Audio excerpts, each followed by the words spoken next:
Hello everyone, Assalamu alaikum. Welcome back to my channel. আলহামদুলিল্লাহ আমি ভালো আছি, তোমরা কেমন আছেন জানাবেন।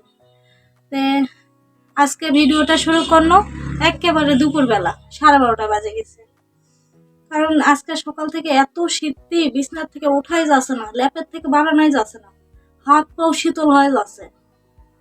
তে এখন চিন্তা করলো যে শুতে থাকলে কি আর হবে, সকালবেলা তো চা বিস্কুট খাইছি, রান্না বাড়া তো দুপুরে করবো না। কালকে রাত্রেবেলা তো দেখেছি না তোমরা, হলো গোস্ত রান্ধিছি আর পোলাও রান্ধিছি। তো ওই পোলাও না আছে না ভাত আছে, তো চিন্তা করছি দুপুরবেলা রান্ধবো না, দুটা মানুষ বেলায় হয়ে যাবে, দুপুরবেলা গরম করে খাই নেবো। খাওয়া দাওয়ার পরে তোমার ঘরের সামনে আসছি, এখন খিদা লাগছে খুবই, সকালে চা বিস্কুট খাইছি। তো চলো তোমরা সাথেই থাকো। ব্লগটা ভালো লাগলে একটা লাইক করবেন, শেয়ার করবেন, সাবস্ক্রাইব করে দিবেন আর কমেন্ট করে অবশ্যই জানাবেন যে কিংকা লাগলো। বুঝা পাইছেন? নাহলে আমি বুঝা পাবো কিংকে যে আমি কিংকা ভিডিও বানাচ্ছি।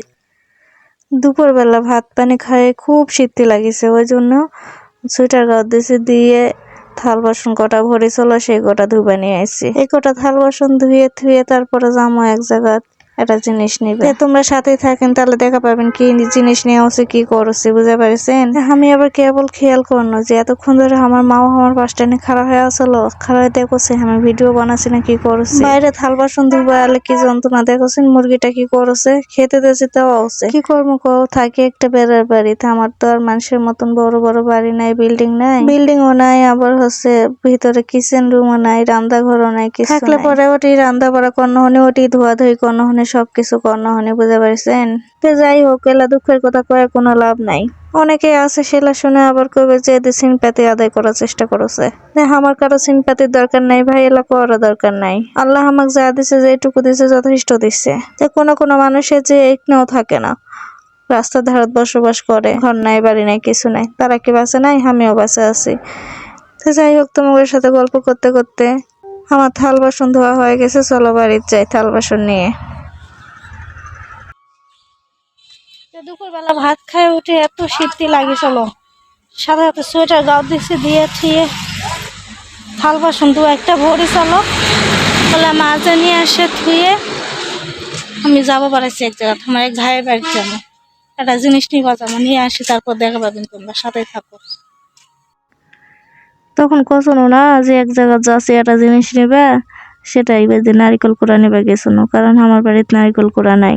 বাড়িতে কোনো জিনিস না থাকলেও সমস্যা হয় না, কারণ আমার এটা গ্রামগঞ্জ এলাকা, নিজের বাড়িতে না থাকলে আরেকজনের বাড়িতে নিয়ে এসে কাজ চালানো যায়। যাই হোক, মেলা কথাই তো কোনো, আসল কথাটাই তো এখনো কইনি। আমার খুব ভাগা খাবো মনে হচ্ছে আজকে, ওই জন্য।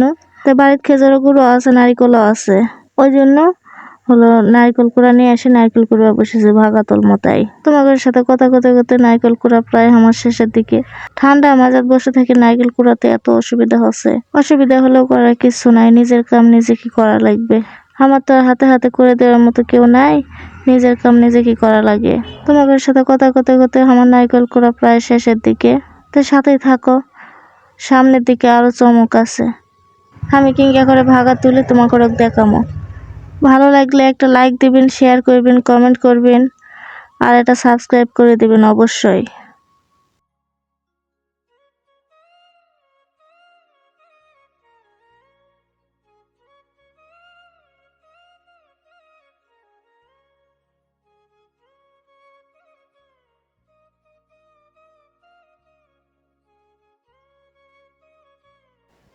অনেকক্ষণ পর তোমাকে সামনে আনো, নারকেল কুড়ে নিয়ে আটা মাখিয়ে নিয়ে নারকেল গুড় একসাথে মাখিয়ে নিয়ে তারপরে রাইস কুকারে চাল নিট করে আজকে ভাগা কর্ম। এর আগে কোনোদিন এঁকে করে ভাগা তুলিনি, আজকে প্রথম, তাও আবার মোবাইলত রেসিপি দেখে দেখে। তো এদিকে কথা করতে করতে আমার গুড় আর নারকেল গুলা দেওয়া হয়ে গেছে। তো নারকেল গুড়ের উপর বাকি আটা গুলা দেবো, দিয়ে তারপরে রাইস কুকারে তুলে দেবো। তো আমার নারকেল গুড় আর আটার লেয়ারটা কেঙ্কা হয়েছে সবাই কবেন। তা আমার সাজাগাতে নেওয়া হয়ে গেছে, এবারে চলো রাইস কুকারে বাটি রাত করে পানি গরম করবা দেবো, চলো।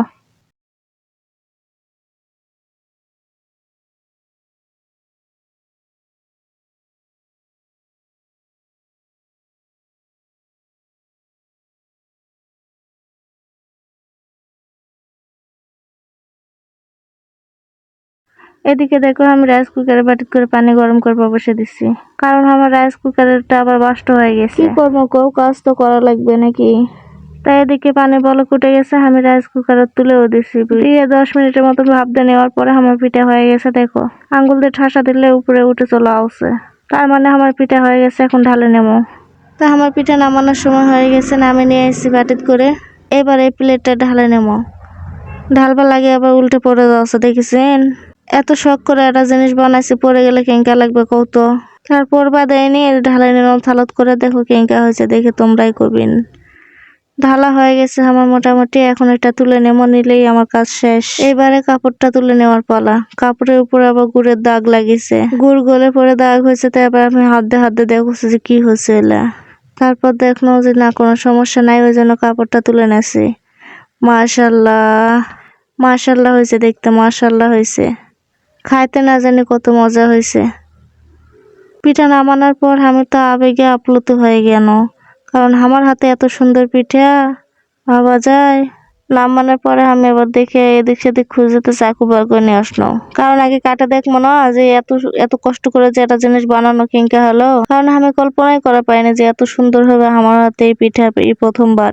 তাই জন্য আবার আমি স্টাইল করে কেকের মতন করে কাটার চেষ্টা করেছি। দেখো তাই কাটার পরে তো আরো লোভ সামলানো পাচ্ছি না, চেহারা দেখে এত সুন্দর হবে আমি কখনো কল্পনাও করা পারিনি।